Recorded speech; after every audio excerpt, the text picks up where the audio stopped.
Salam Indonesia, salam Nusantara, dari Sabang sampai Merauke, dari Miangas sampai Pulau Rote. Mantaplah iman kita, mantaplah kasih kita, mantaplah pengharapan kita. Tentunya dalam Yesus Kristus menjadi Tuhan dan Juru Selamat kita dan Juru Selamat dunia. Jangan katakan bahwa Yesus bukan Tuhan. Jangan katakan pula bahwa Yesus bukan Juru Selamat. Kalau engkau percaya, engkau diselamatkan. Engkau tidak percaya, engkau akan dihukum. Yohanes 3 ayat 36. Yohanes 14 ayat yang ke-6. Akulah jalan dan kebenaran dan hidup, tiada seorang sampai kepada Allah kalau tidak melalui aku. Itu perkataan Yesus.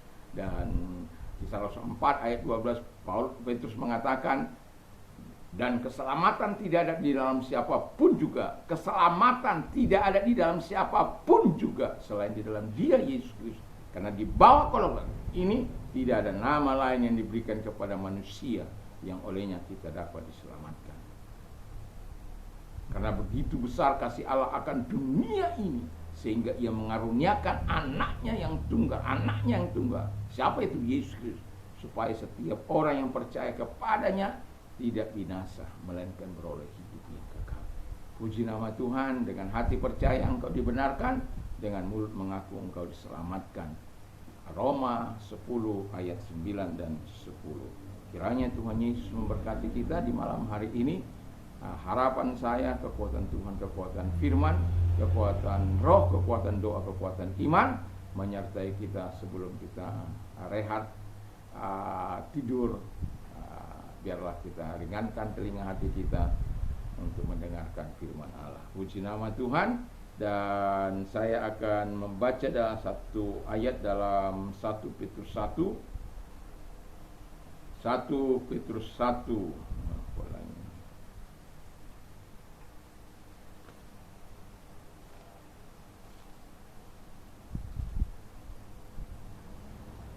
1 Petrus 1, ya, karena yang dibuka lain, yang mau dibaca lain.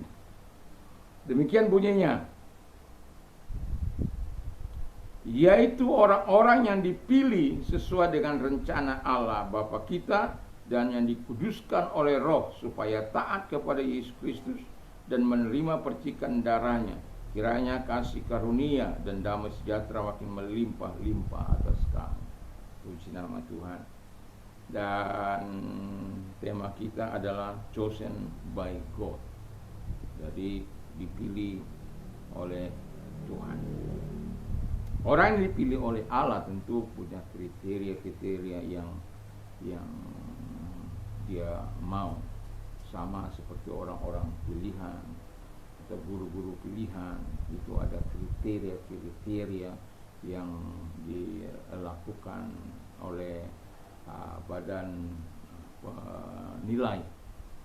Dan tetapi ini sangat istimewa, ya, karena Tuhan yang akan menolong kita untuk apa yang diinginkannya itu. Bukan karena kehebatan kita, bukan karena luar biasanya kita, bukan karena kita ganteng, hidungnya ke atas,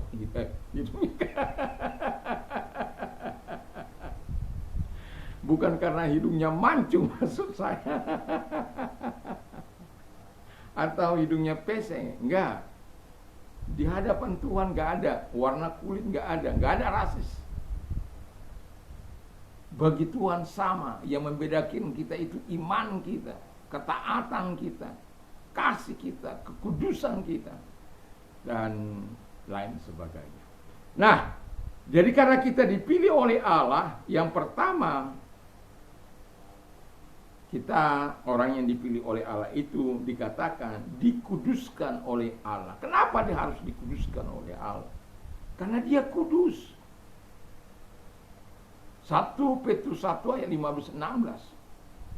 Karena dia kudus, as it is written, sebagaimana ada tertulis, be holy for I am holy. Jadilah kudus karena aku adalah kudus, ayat 16. Kalau ayat yang ke-15 dikatakan, dalam kekudusan dalam apa? Dalam seluruh tingkah laku perbuatan kita, dalam perkataan dan perbuatan kita harus kudus. Dan itu sebabnya kekudusan ini akan memampukan kita kekudusan yang Tuhan berikan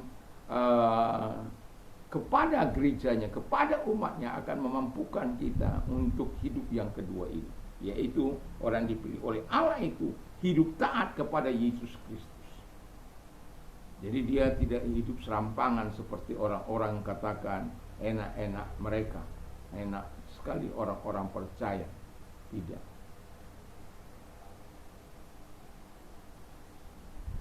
Kita bukan orang-orang yang seperti itu. Kita memang betul-betul taat karena hormat kita kepada Tuhan, karena kebaikan yang Tuhan sudah berikan. Kita ingin meresponnya dengan sikap hati yang benar di hadapan Tuhan. Dalam ketaatan kita kepada Yesus Kristus, taat melakukan apa yang diperintahkan, taat melakukan apa yang dikehendaki, taat melakukan kehendak Dia, taat melakukan perintahnya, taat melakukan apa yang dilarangnya, taat melakukan firman Allah, taat kepada Dia karena Dia itu adalah firman. Itu tidak masuk akal orang itu.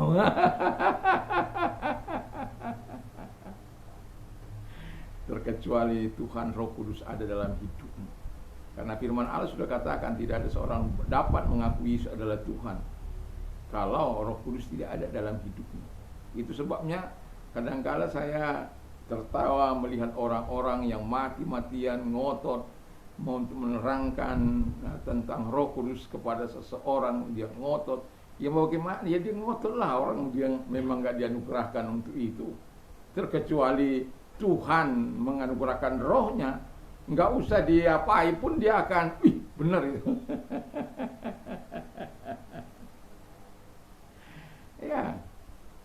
Ya, mereka akan mencari yang lemah-lemahnya saja.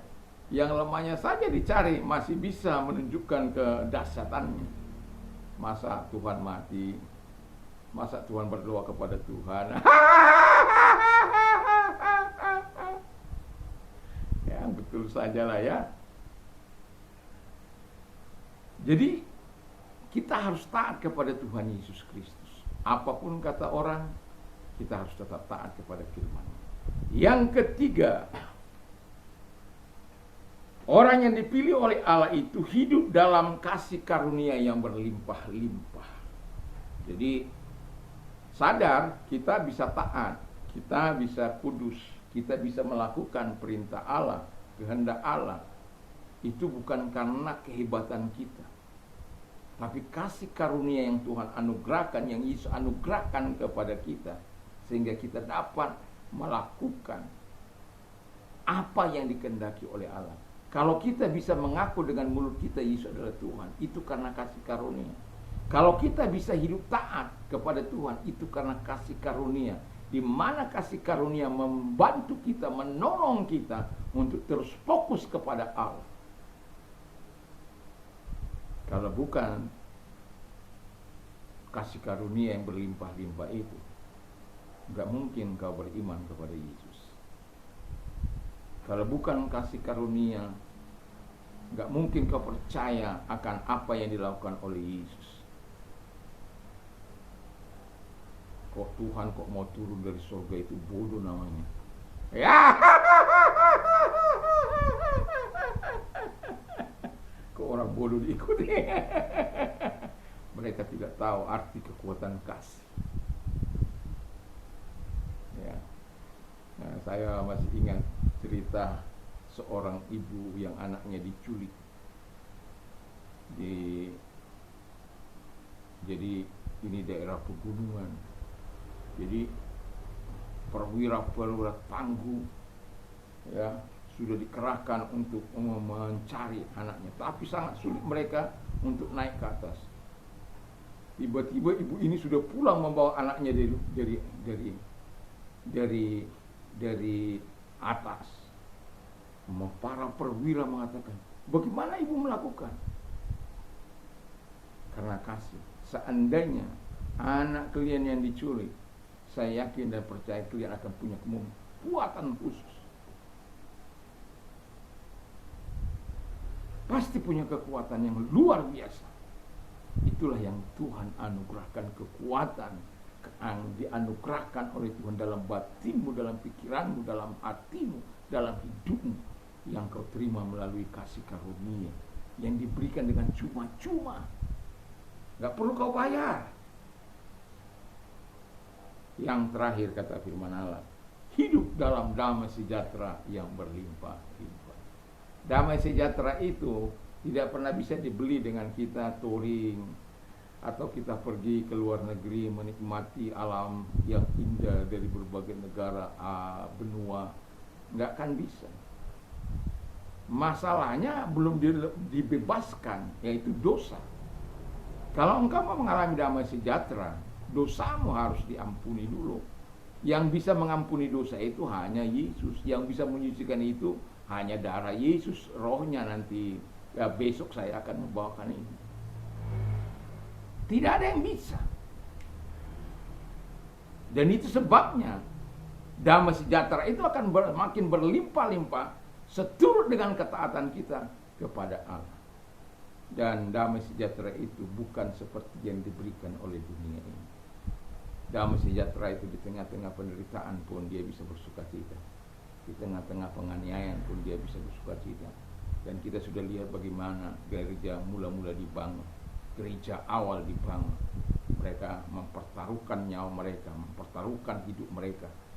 Dan mereka tetap penuh dengan damai yang daripada Allah. Mau dibakar saja, mereka masih menyanyi. Wow, mantap kan?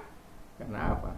Ada kekuatan yang Tuhan anugerahkan, ada kasih karunia, kemampuan yang Tuhan berikan dalam hidup mereka untuk bisa menahan semua. Kalau tanpa seizin Tuhan, itu tidak akan pernah terjadi. Tapi kalau memang Tuhan izinkan dia mengalami itu, dan Tuhan punya urusan untuk memberikan dia kekuatan, kemampuan sebagai berkat bagi orang lain.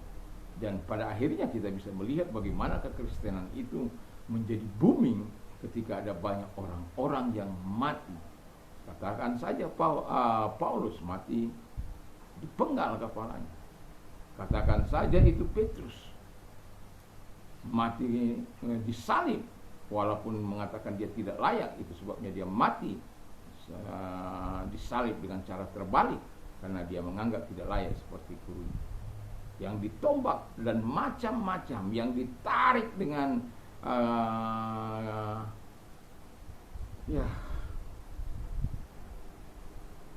dengan penderitaan yang sangat luar biasa. Tetapi mereka masih mampu menyatakan iman mereka. Karena apa?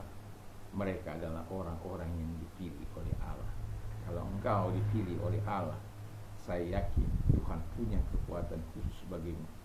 Ya, Tuhan akan memberikan kekuatan khusus bagimu, kemampuan khusus bagimu untuk hidup seturut dengan apa yang Dia mau. Bukan lagi apa yang kita mau, tetapi apa yang Tuhan mau.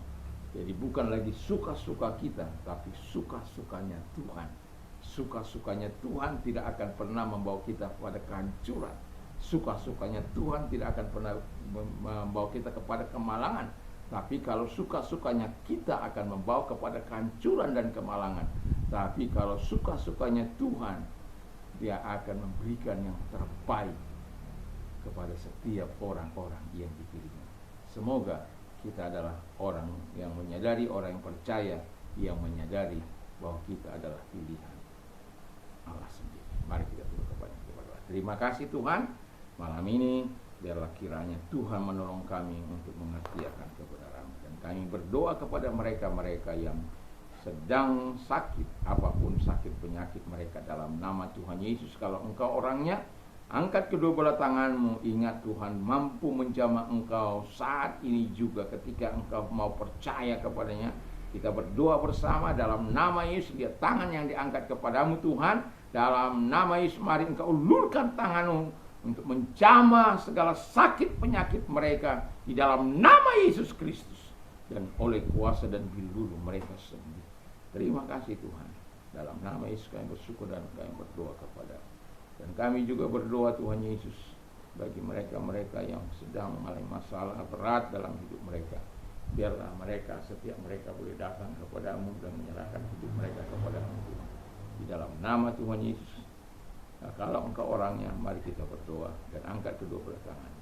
Tuhan, lihat tangan-tangan yang diangkat kepadamu. Mari datang kepada mereka, kuatkan mereka, tolong mereka, sehingga kemampuan Tuhan senantiasa mengalir dalam hidup mereka, untuk mereka cakap menanggung segala kesusahan dan penderitaan mereka. Dan kami percaya pertolongan pasti datang, oleh karena Engkau yang berjanji, Engkau tidak pernah ingkar janji. Engkau pasti menolong setiap kami yang mengalami masalah, kesulitan, persoalan, dan lain sebagainya. Terima kasih buat kebaikan, terima kasih buat pertolongan, terima kasih buat kekuatan. Dalam nama Yesus kami bersyukur dan berdoa. Haleluya. Amin. Kiranya Tuhan Yesus memberkati kita. Kalau kita mau istirahat, jangan pernah lupa untuk berdoa, baca firman Allah, memperkatakan firman Allah, sehingga dipsitnya Tuhan senantiasa menyertai kita. Besok pagi kita boleh bangun dengan tubuh yang sehat dengan mantap kita memuliakan Tuhan. Mantap, mantap, mantap.